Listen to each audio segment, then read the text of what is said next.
మీ భార్యలను ప్రేమించుడి అంటున్నాడు చూడండి. వారిని నిష్ఠూర పెట్టొద్దు అంటున్నాడు చూడండి. భార్యలు భర్తకు విధేయులుగా ఉండాలి.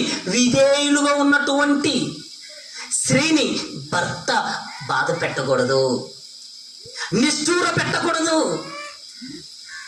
ఇదిగో నచ్చామని పెళ్లి చేసుకున్న తర్వాత, ఇప్పుడు చూడండి చాలా మంది ప్రేమించి పెళ్లి చేసుకున్న తర్వాత 1 సంవత్సరం 2 సంవత్సరాలు 3 సంవత్సరాల తర్వాత మరలా ఈ అమ్మాయి బాగాలేదు, ఇంకొక అమ్మాయి నాకు నచ్చింది అని అమ్మాయితో ఉండటం, అవసరమైతే తెలియకుండా పెళ్లి చేసుకోవటం, ఇలాంటివన్నీ కూడా ఈ భూమి మీద జరుగుతున్నాయండి. అందుకే దేవుడు ఇక్కడ చెబుతున్నాడు, భర్తలారా నీ భార్యలను నిష్ఠూర పెట్టొద్దు అంటున్నాడు చూడండి. అసలు బాధ పెట్టకండి.